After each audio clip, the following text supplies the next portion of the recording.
Your story matters, don't let it fade. When everything changed, you were made.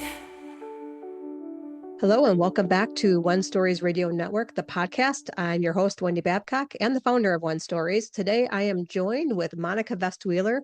Welcome, Monica. I'm so excited to be back and seeing you again. So you're so much Just as fun in happy to person. And yeah, happy to see you too. So I'd love to just jump in it. Anyone who's been listening to this podcast for any length of time, I'm just like, okay, tell me who you are and what you do. So give us a little lowdown on who is Monica.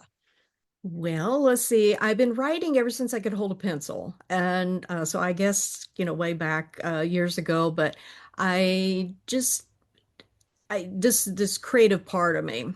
And I never imagined that it would morph over time because I used to be terrified of senior citizens. My mom used to take me with her to help at bingo, and I would be terrified. And now I do a lot of work with, but all ages. And it's just this empathy that I have, and I'm not sure where it came from, but my reporting days, learning to ask questions and to listen to answers and maybe dig a little bit deeper. So I think my reporting background gave me this thing of now reaching into tough, emotional topics. And I thought it would be kind of devastate me more, but it's actually the best therapy I could ever find. So, Oh, wow. So yeah. let's dig a little deeper in that. You said you had like kind of a fear of working with the elderly. So what do you think that was and why? Because obviously you evolved from that a lot. So Yeah, I kind where of do you grew think up that just a comes little from? bit. Yeah, it may be back that I didn't have that close a relationship with my grandparents, and so that it was that the roots of it. Yeah, that's what I love to go back and look at now. What caused certain things? And when I'm talking to people, I say, well, wait a minute. I don't do a psychoanalysis, but it's like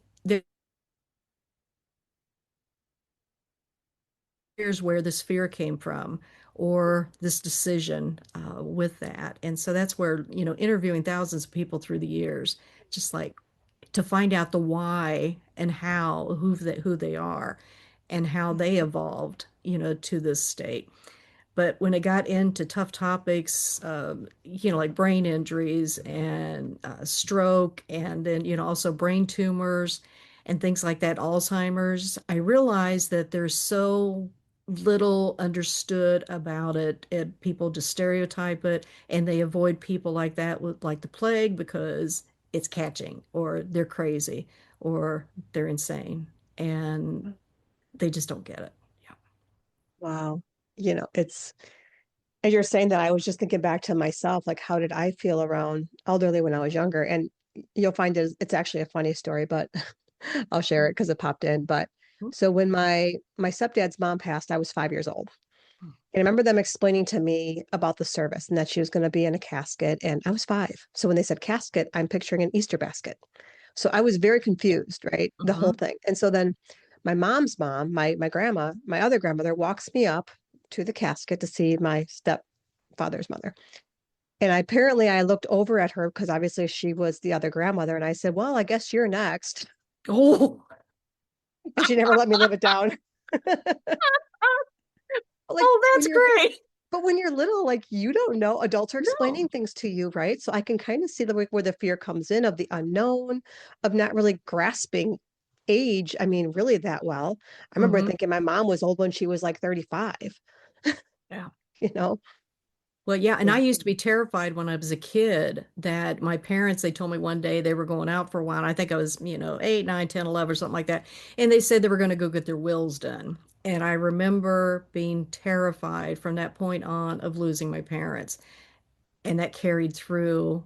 But then when I actually did lose them, I was like, okay, I better understood this, but that lifelong fear you have, especially if you have a close relationship with your folks. Yeah. And so that's that communication kind of thing too, that I got to know my dad better later in life. And, I said at Yeah. his eulogy, this is not the man I grew up with. Wow. Yeah. And with that, so you see changes, and sometimes you really have to look for changes. And people are so impatient nowadays. They expect, boom, you got to change right now. You got to do this right now. But we're human, Yeah. and we're not wired for those things like that unless, there's a traumatic event. And I'm just Yeah. hoping let's learn how to make some of these things before the trauma hits. Right. Well, and speaking of traumatic events, I mean, your life, the going from writing to attending, what is it, over 180 stroke camps And brain injury camps, yeah. and brain Hmm. injury camps. Yeah. I mean, so that's traumatic for the person and their family, loved ones, caregivers, you name Yeah. it. So let's talk a little bit about that and how you got into that. I know it's in the one story, so everyone who's listening, Monica's one story will play directly after the interview, but I just want you to get a little bit of an insight as to who Monica is and her empathetic heart and how you've served people by going to all of these things. So talk a little bit about that. Yeah, I originally was going to go as a reporter because I had done all those interviews for a cancer book, and, coping with cancer, and then on Alzheimer's. But I became so emotionally wrapped up in these families and became very close to several of them. And I realized that, but when I went to the camp, there was a whole new vulnerability for me because it wasn't a half an hour interview. I was committed from Friday afternoon until Sunday. And how am I going to handle being in this group of people and, sleeping in a sleeping bag and, and it was very hard for me, to adjust to that. But when I finished the weekend, I thought, I got to do this again. And I don't know where, but I still had to work up the courage every time I went. But once I got through that initial thing and then, recognize people when they come in and meeting new people, it's so automatic to me now. And I was attending a workshop about trauma. And when after a trauma event, a lot of people just go up and, hug and say, I'm so sorry, I'm so sorry, I'm so sorry. And I realize what I do is I go up, what can we do? Yeah. How can we help? And it's specifics and it helps people that it gets their mind, not in a bad way, but gets their mind off the immediate, trauma, but that allows them to start thinking and processing again. And some studies have shown people do better with this. And, we all need to wallow in grief once in a while. And I'm somebody, I think I fall apart afterward. I've been at the bedside of, four relatives when they passed away. And I never, never imagined I could do that because I was walked up to a casket when I was 10 of my grandfather and wondering, what do I do with it? I didn't say what you said, but it was, but that fear of death and everything. And even here in the last 6 months, I have become more conscious of how important living is.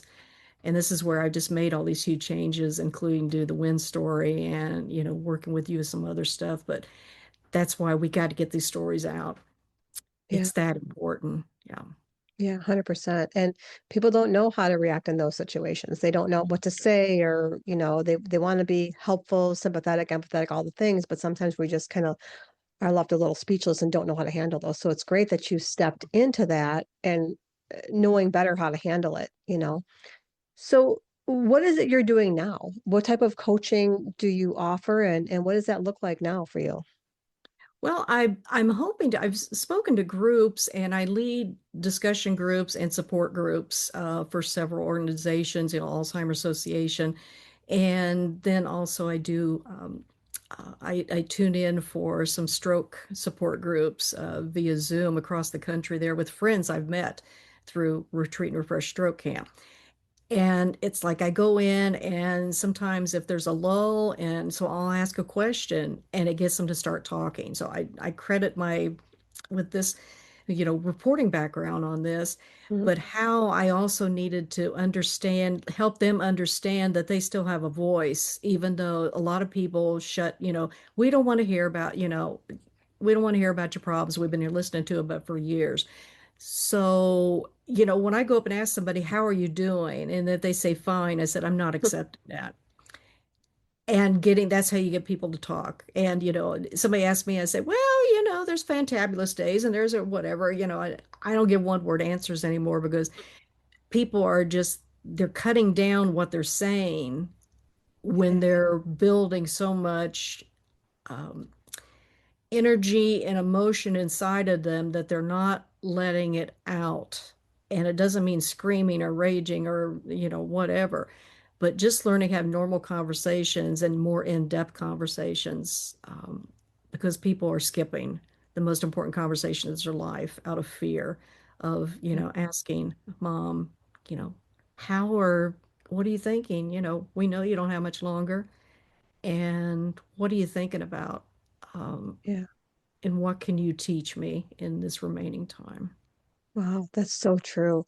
And you're right. Like you ask people how they are, and everyone defaults to fine, okay, it's going, whatever those things are. So people could just stop and just take a moment before they respond and just be Mhm. honest. Like, Yeah. well, I'm actually having a really great day, or, Yeah. it hasn't been the best, Hmm.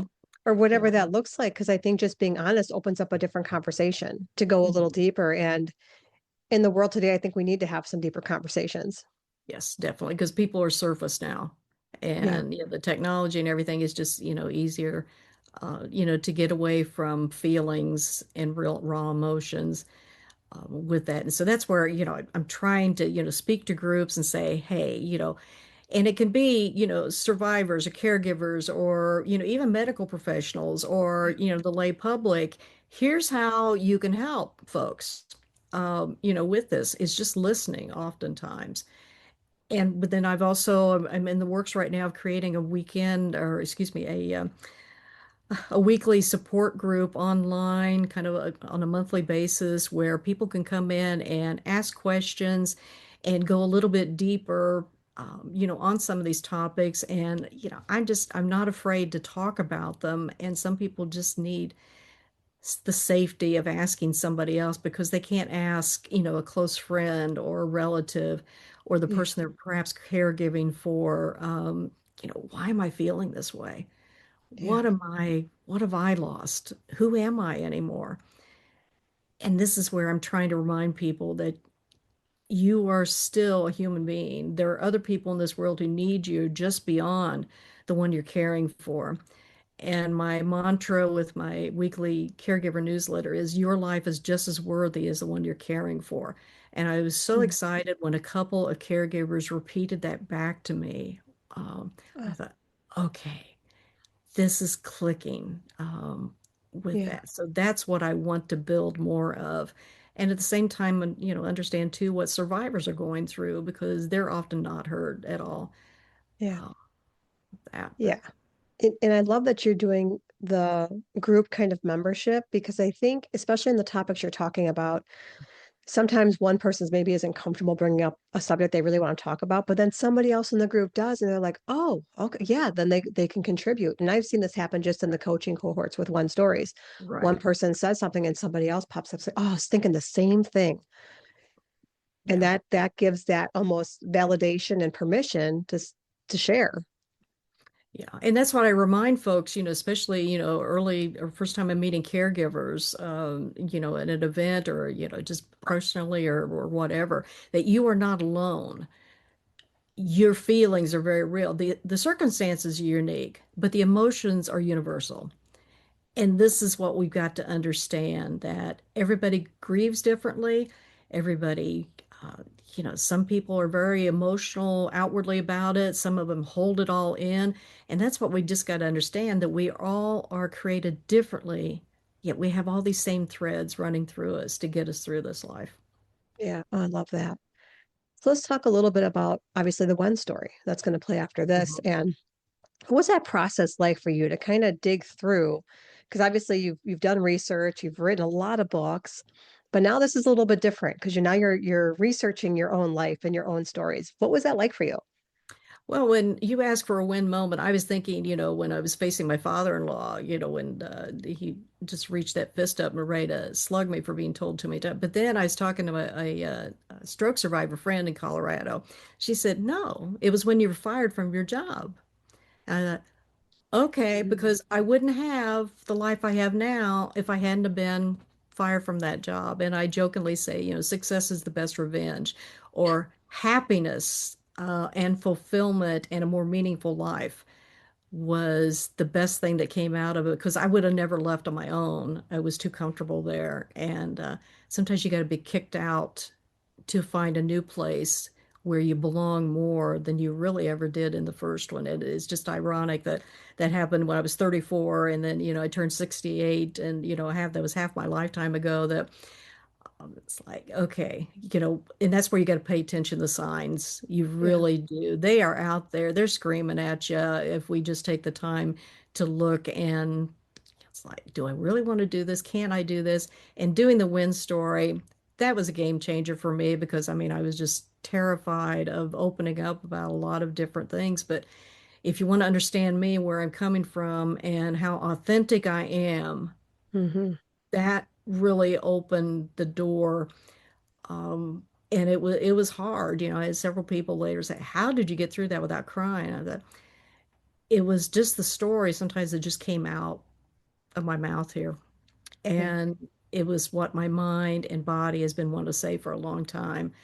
And now I just feel 1,000% better. And it's like I can really be authentic and even more so now.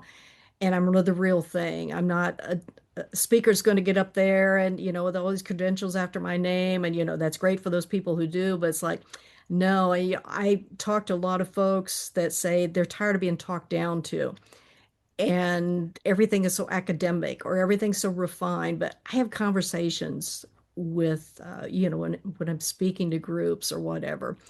And that is important because you are part of it. You're not there to just watch. You got to, think about this too. And that's what I want people to do is think about it. And maybe something can spark in them that they can discover something about themselves they never knew before. And I've had, a bunch of people come afterward, up to me and say, I never thought about that before, or thank you for thinking, of that. And I've never heard anybody say that before. So Yeah. it's like, okay, so now I got to be bolder and braver and get out there and do more of this. Yeah. And I think your one story in particular is just going to open up some conversations with families, maybe in marriages, I think it's going to open some conversations that people need to have sooner than later, you Right. know, Yeah. because you hit on a lot of different generational things in your family and your husband's family and your one story. Hmm. And then just your journey as well with all of it. And really, you have experienced so much. And I can't even imagine if you were to go back and tell Monica when she was still working, you know, and that before she got fired to say, hey, in 34 years, you're going to stand on a stage and you're going to tell the story and all these books you've written. I mean, can you even imagine? Liar, liar, pants on fire. No, I no, I never and since doing the Win story too, it's like, okay, let's dream a little bit bigger here. Yeah. And so now I'm digging out my writings. I thought I've got a ton for a million books here and a million topics. All right, let's get it organized. And so that's what I'm in the process of doing right now. Um, I'm a little ADDD at times, but Me too. boy, I tell you, but but one-on-one and things like that, boy, I just hone into it. When you got my attention, you've really got my attention. So, Yeah. And I love that you speak a lot to caregivers because, and it's so interesting. I was on a conversation earlier today, and and the woman said this phrase: "Women need to stop trying to be superwoman and start mhm. just being women who do super things." Yeah. I I'm mean, like, I that's what love we, that. yeah. I mean, caregivers are expected overnight to be PhDs, Oh yeah, attorneys, experts in insurance, medical experts, and all these other things and then if there's a short hospital stay and then if there's rehab afterward or going home, they're still trying to make sense of what has just happened. yeah, And the burden that is being put on caregivers, family caregivers from minute one is horrific. And yeah. that's why we're in the middle of a tsunami here. There's reports that, just Alzheimer's care, family care alone could bankrupt this nation. Oh, And we have all these blessings. But then we also have new challenges with all the blessings of new medications and new treatments. And, thank God. I mean, I've got so many friends that yeah, survived things like now. But what are we doing long term? Society doesn't get it. They want right, instant cures. They want, well, you should be fixed. You had this long time ago. It's time to, get with the program here. But no, that's not the way real life works. right. See, this is what I love about you, Monica. I love that you really are authentic and just real and tell things how it is. And I think people feel that with you. So when you do stand on a stage and you do just speak from the heart, there's no BS there. Right. it's from real experience, real lifetime trauma, and all the Mhm. different things, and the successes too. I mean, you've Yeah. got a beautiful combination, and you've had such a great support with your husband, which you weaved into your Oh, story as yeah. well. Yes. And I think a lot of women specifically in the entrepreneurial speaker world, like not everybody gets to have that. No, I'm truly blessed. We've got an anniversary coming up here again, and we had a talk this morning. It's like he said, "Well, let's go out and do this." No, I'm just enjoying being here with you, Yeah. and let's just work on our infrastructure around the house. We don't need to go out and do this. And he looked at me kind of funny, and then he agreed that, yeah, let's keep just working because it's always a work in progress, and Yeah. that means we care enough about each other to keep working and still learning about each other. And every relationship, there's always something new to learn if we take the time to ask or listen. 100%. I love it. And I have a really great relationship like you as well. So I appreciate that too. Mhm. So let's leave everybody with this. What advice would you give someone who is kind of on the fence of sharing their story, whether it's on the one story stage or anywhere else? What advice would you give them if they're just kind of like, I don't know about sharing something so personal and, trying to tie it into what I do and they're not sure about it? What advice would you give them? It's really strange, at first, I was a little hesitant, but I've discussed things about, losing my folks, and, I don't know whether I could do it if mom and dad were still here. Mm, But my mom always told me, she said, you write great fiction and all this other stuff, but your true stories are what make the greatest impact. Because she loved, the history books and everything else. And I just, that's where I reside, I guess, in, truth is so important in a world today that people are almost afraid of the truth. yeah. And I found a new truth by getting up there that I really got to meet myself for the first time in Wow. a whole different way. And I knew all the different pieces, but all the pieces came together when I did that story on stage because there were some things that came out that I had not expected, but it's like it was the flow that it was just truly, me sharing me. Yeah. And you did a phenomenal job. Everybody loved it. Such great feedback. Oh, thank you. So thank you again, Monica. I'm so excited for your Oh, podcast thank episode to premiere. And for everyone thank you. listening, stay tuned. Next up will be Monica's One Story. Thanks again, Monica. Hey, thank you, Wendy. Your story matters, don't let it fade. When everything changed, you were made. When everything changed. January 7th, 1992. It was the 10th anniversary of my parents' divorce, but I was a very good daughter and didn't call to congratulate them. I had just finally forgiven them for announcing their divorce the day we went home to tell them we were expecting a baby. So on this particular day, I'm trying to clear the clutter on my desk at the weekly newspaper where I work. We had just put the latest edition to bed the night before, and then the publisher comes in. I'm thinking, what's he here for? And then the editor calls me into her office. So 2 doors close. And a third door closed. I was fired. Just 2 weeks earlier, I had been talking to my dad under the insistence of my bonus mom, who said, "You two need to start talking more." Well, Dad and I only really shared one thing. It was a birthday. So I'm telling him things are rough at work. It's too much stress. It's too demanding. And I am stressed out. I'm exhausted. I'm not treating my husband and son the way that I should. And I'm not treating myself the way I should either. And suddenly he said, "Well, why don't you just do your job?" So here's the other difference between us. I'm the right brain creative person. He is the left brain engineer. So, sometimes like that, but we had a good relationship. And he shifted to finally describe for the very first time how his parents did not show him any love and affection while he was growing up. I learned more about him in that moment and 50% of my genetic makeup in an instant. So we go home and tell our 9-year-old son that we're going to have more quality time together. I can't remember how fast he ran away. And I realized I could not have the excuse of going to work to avoid cleaning up my clutter at home. And that first night, with the cat purring in my lap and listening to the furnace go on and off, I felt the loneliest I think I'd ever felt, and realizing I messed up. I really screwed up. And here I'd spent my entire 34 years of life to that point of trying to justify my existence. I can always consider myself a honeymoon mistake. Now, I was born 10 months after their marriage, so don't use your math skills on me, okay? But I knew from a very early age that they were not happy with each other. I was tremendously blessed. I was an only child, but there was never any fighting. There was never arguing. There was never tension in the home, but it was a very quiet home growing up.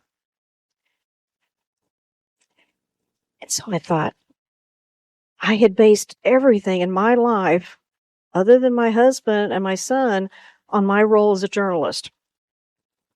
And I realized I was going to have to go the next morning to the unemployment office, not for the money, but to protect myself. I really wanted to die then, in more ways than one. My husband, Roger, was so supportive. And he was like, whatever you need, however much you need, and whatever time and everything, we're going to get through this. We'll make it work no matter what. Because I want you to do what you want to do. And I thought, after 2 weeks of going through the thing of applying different places and trying to figure out what I want to do when I grow up, I decided there was only one person I could work for, and that was me. Even with all the flaws that I was widely aware of. So I thought, okay, I've got all these connections all over the community because I've been managing editor of a weekly newspaper that was very popular. After I got the humiliation of contacting people and telling them I'm not there anymore, I thought, I can offer so much. It's a big enough community. You can always use freelancers for different things. So I thought, okay, I got to get busy on something right away. Wait. WRITEAWAY, right, like writing. And I can get all stuff done for them right away. So I started contacting all my, folks out in the community. I had to do it by phone back in those days because it was really before much of email. That took a lot of courage, but I said, don't you worry, I'm going to help you out right away, pun intended. There was a blessing to being home. Because for several years, I had been battling very painful fibromyalgia and blinding migraines, which were sometimes just very disabling. With the migraines, I would lay in bed and pull the comforter over my head because light would just make it worse. My son learned how to come in and do that when I lay in bed, and he'd bring me a cold cloth and put on my face to, cool me off. And then he always put a bucket beside the bed. So one day the doorbell rings. He answers it, and it's the food delivery guy going around. And he said, my mom can't come to the door right now. She's hurling. And I knew in that instant, that boy and I were going to have a lot in common. He got my snarky sense of humor. And another blessing was that I finally had more time to go over the 4 hours over to Indiana from Illinois to see many family members. And one weekend, I went over to Mom. I picked her up in Anderson, Indiana. We drove about a half an hour up to Fairmount, Indiana, which is the original hometown and burial place of actor James Dean. In that same cemetery is buried my grandmother, Mom's mom. And I remember as a kid, we always used to go there and take flowers several times a year, And on this particular trip, I just looked at her and I said, do you have your mother's obituary? And she looked at me like, no. I said, okay. So we stopped after the cemetery. We went to the little library, and within 5 minutes, I had found her mother's obituary. We made a copy of it, and I handed it to her, and she read it. She'd never seen it before. And I said, now, okay, you went to the schools locally and everything. So I found out where the local school district office was. So I drove her there. She didn't have a choice. Yeah. She was stuck with me. We get there, so we ask, do you have records going back to the 40s and 50s? Hey, you don't know until you ask.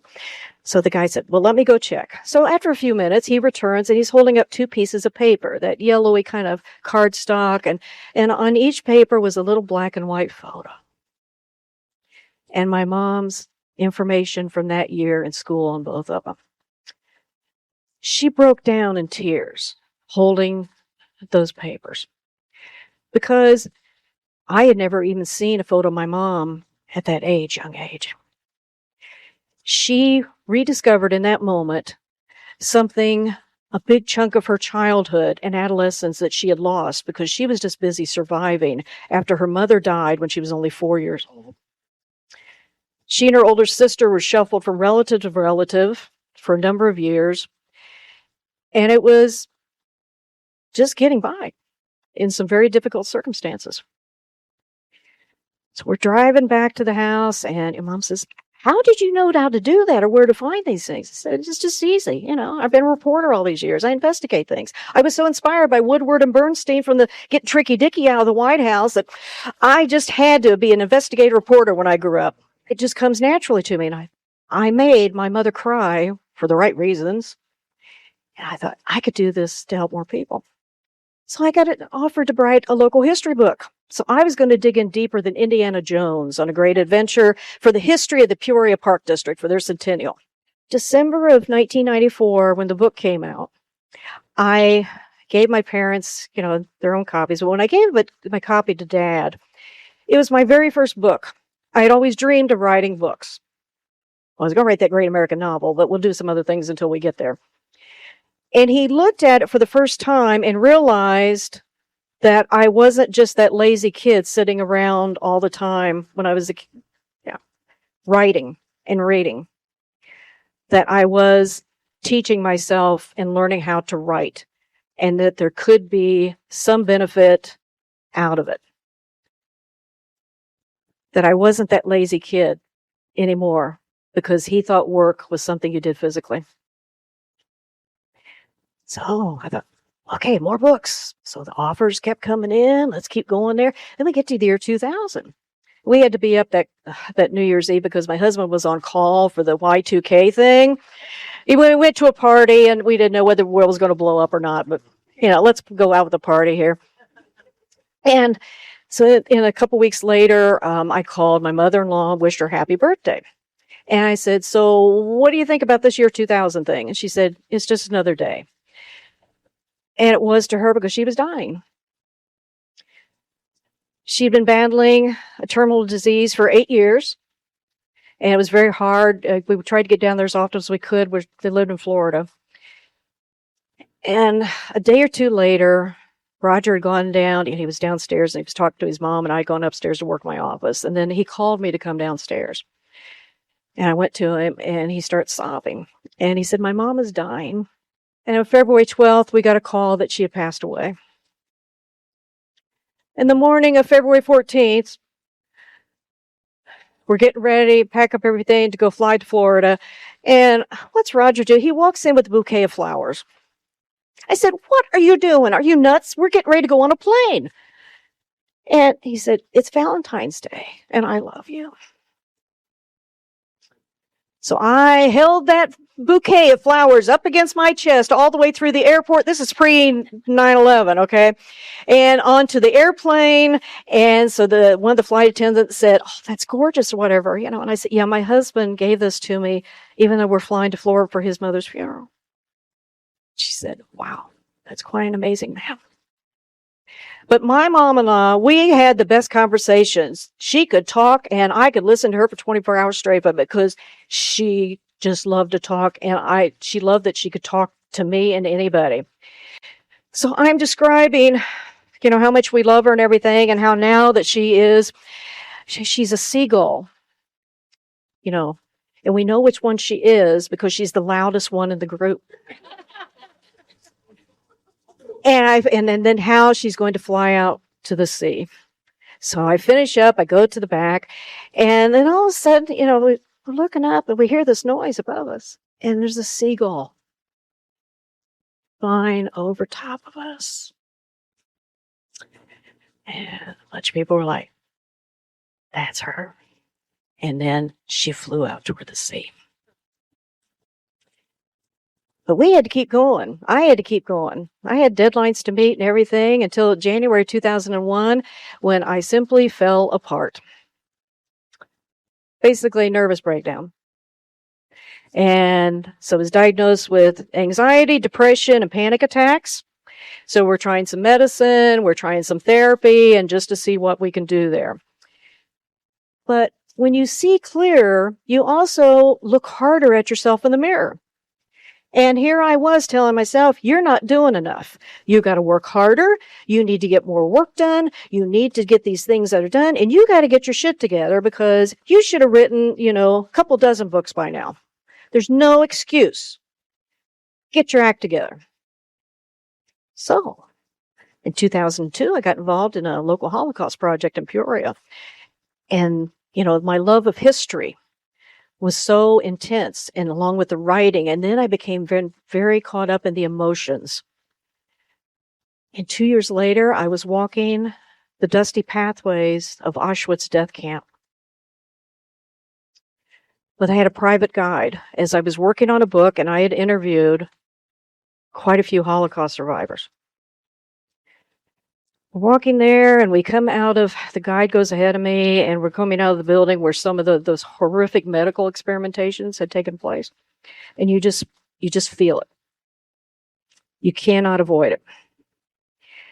So I got my notebook in my hand, my camera, and my tape recorder, and, going down there, and I missed the last step. I'm heading toward the ground, and then all of a sudden, I'm standing back up straight again. It was like invisible arms had held me up so I would not fall, so that I could take care and tell their stories. And all I did was look around. I'm just like this. And I said, thank you. This emotional stuff's pretty powerful. So I get back, and then, by golly, I co-authored a book on coping with cancer. I ain't a medical person. I pass out if I see a needle and any blood. But this emotional stuff, yeah, boy, it's right in here. And then I wrote a book on coping with Alzheimer's. I got so wrapped up in these families. I started going to support group meetings, and these folks took me in like I was a family member of their own. They let me into their lives and their homes and everything else, and I became very, very close to a lot of them. And when I finished that book in April of 2008, I thought, I've got to do more brain related to the brain because they're misunderstood, it's stereotyped, it's socially isolating, and by golly, I still got depression, and I want to help more people. So everybody said, you need to go check out stroke camp. And I said, what's stroke camp? Go meet Mary Lee. So I went to meet Mary Lee. All right. So she runs this stroke camp for survivors and caregivers based in Peoria, Illinois. And so they travel around. She said, yeah, you come talk to survivors and caregivers. I thought, okay, I'll just go to this one camp in June of 2008. Well, I get there and I'm having another panic attack because I don't like informal gatherings. I'm not good. You could put me on a stage. Yes. You could put me in a room with, survivors and caregivers and all that kind of stuff. You could put me in 1 on 200, but I hate mingling. I don't go to mixers. Not my thing. And so we're sitting in this circle, welcome circle. And I had put my camera underneath my chair, and I thought, I got to get out of here. I'm going to die. I am going to die. So I just cautiously step up, and the music therapist looks at me like, are you okay? I'm just going to go have a nervous breakdown outside. So I reach down for my camera, I pick it up, and then all of a sudden I turn around, and then I look through the viewfinder, and my entire world changed, and I haven't set the camera down since. I've been to 154 stroke camps all over the country as a volunteer. I've been to almost 40 traumatic brain injury camps as a volunteer. I went to a kids' brain injury camp in Pennsylvania, Camp Cranium, and I got to spend that week. All I had to do was take photos of the kids and then put together this slideshow at the end that made all the parents cry because they got to see their child as a kid. and not a person they were responsible for 24/7. And I'm still close to a lot of those families. But things were coming closer to home here. Roger's dad, he was having some problems. So he and I agreed we'd move him up to Florida, from Florida up to Peoria with us, where he was diagnosed with Alzheimer's. I had suspected it for a while. Well, I'd written a book on it, but hey, what do I know? But that day where I was talking with him in the assisted living facility, and he was so angry at being told what to do. And, my father-in-law kind of built like Popeye. Wasn't a big, tall guy or anything, but those arms. Anyway, so he gets mad at me, tells me, stop telling him what to do, and that this comes this close to my face. Okay. I think we've got some issues here to deal with. And within a month or so, we were frantically trying to find a locked unit for his safety and everyone else's safety. And one of the worst days of my life was when I drove him down there under the pretense that we were going back to Tennessee so he could work with his dad again in the garage. We get in the building. I said, hey, let's check this place out or whatever. So somebody escorts him around, shows him around, and other folks, they bring everything in, and they said, leave. And I get out that door, and then I hear that banging on the door. Let me out. Let me out. Those were the hardest days of my life. I can still hear that bang. But we oversaw his care. And I was with him the last 10 days of his life. I lived in the Alzheimer's unit with him when he started to fail real fast. And it was so hard emotionally and physically. But I vowed I would stay with him to the end, even though he had no idea who I was. And there were very few lucid moments other than the time he said, are you okay? I said, yeah, we're okay. And then he passed away. I had been writing about this on Facebook, along the way there. And the writing was cathartic for me. It was the best therapy, much cheaper than going to a therapist. Shh, don't tell my therapy friends that. But that's where I needed to do this, and then working with all these families and everything, and it's just like getting people to communicate, getting people to talk. Don't keep it all bottled up inside. And here I've been through my first major caregiving experience. First. And then December of 16, right before Christmas, I get a call from my bonus mom. She said, something's wrong with your dad. So I said, okay. So they took him to the hospital, and I'm preparing to leave for the 4-hour drive. And then I looked at Roger, and I said, I don't think he's going to make it. So I packed extra clothes. So for the last 24 hours of his life, I was there at his bedside and writing about it in real time on my Facebook thing. The raw emotions of it, the reality of it, and not a pity me, I'm losing my dad. It talked about the things, why didn't we do the things, why we should do more things, right to the end. And, seconds before he passed, his hands raised, even though he was brain dead. And I looked up at the ceiling, and I told my grandparents, you better treat him a lot nicer in heaven than you treat him on earth. And I meant it. But like a gestation of a baby, 9 months after Dad died, Mom was diagnosed with stage 4 lung cancer. I was it. So I spent 70% of my time at my mom's apartment in Indiana, 4 hours away from my husband and my son. And my husband said, do what you have to do for your mom. And at times like that, I'm so glad I didn't have a real job, because my boss would not understand what I would have to go through to get through this. Bosses wouldn't understand what I had to do for my father-in-law, and they wouldn't have understood me, period. So I was still better off being my own boss. Then in March of 18, she knocks on my bedroom door, and she's got this nosebleed. She said it won't stop. We could not get to stop, so I called 911. Ambulance came, we wrote the hospital and everything, and it was really uncertain where the blood was coming from because from the damage and everything else. But they got it to stop, and we were able to go back. So the next morning, she tells me, I almost did knock on your door. I thought about just letting go.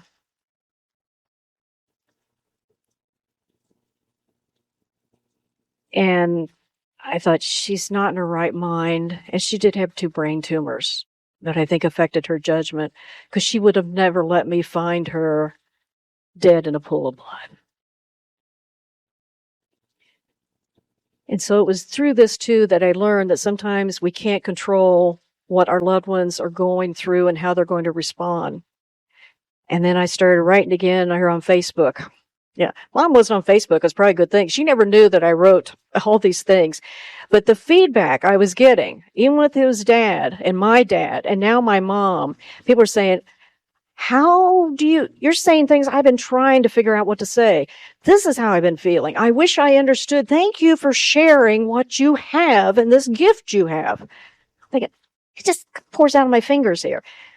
It's a nervous habit. I just have to write so I don't go crazy.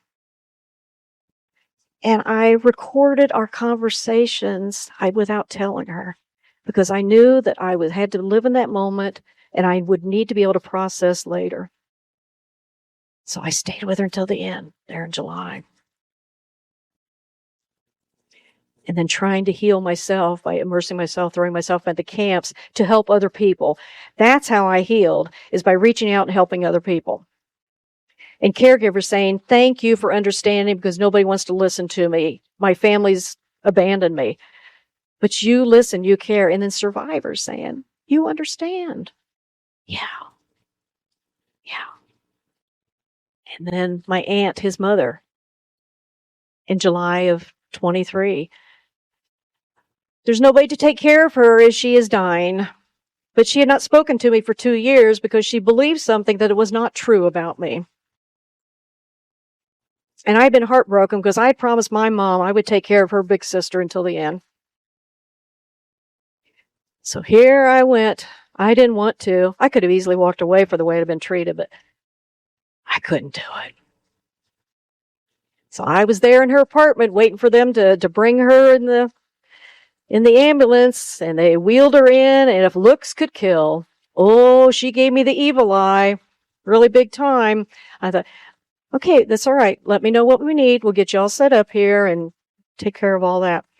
They bring her in, set her in the room, and I'm standing there, and I said, let me know what you want. She looked at me, and she says, I'm sorry. I am so sorry for the way I treated you. I said, I understand, and it's okay. So I spent those last 5 days with her until the end for her.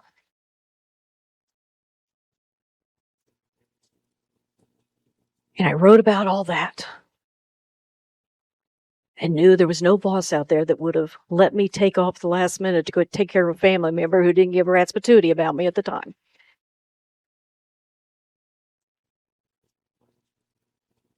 And I had to keep going for me. I had to keep writing the books. I had to keep reaching out to people. Because remember, I'd spent my whole life trying to justify my existence. But the emotional support, that's what keeps people alive in more ways than one. And then my cousin having 2 major health crises and nearly died in 25. And I'm back and forth to Indiana again.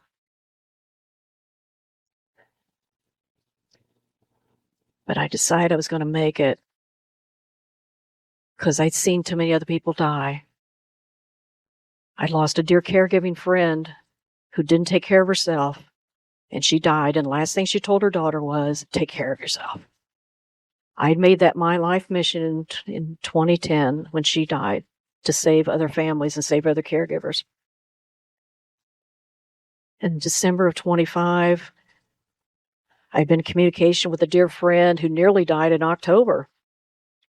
And she had been caring for her husband, overseeing his care. And so I texted her, I said, did you not read all the stuff I write about caregiving?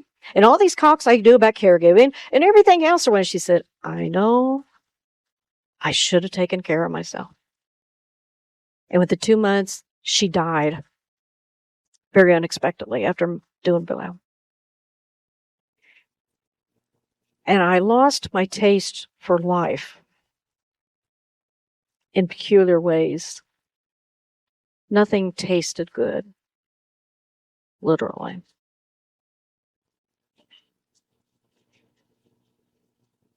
And I had to figure out how I was going to go on without her. Someone who had been so close to me and had saved me many years earlier. And that's what I kept going back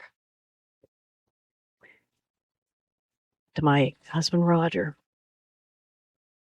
And he began to see the changes in me. I decided I wanted to live.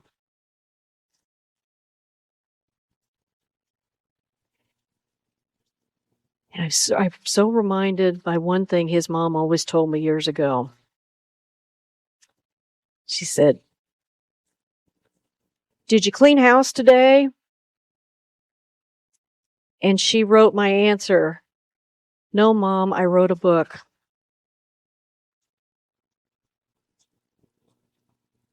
And I have so many more to write and so many more people to reach. Especially as my husband goes around and holds up signs and says, "Please buy my wife's books." Only so that I can give him more. Thank you. Your story matters.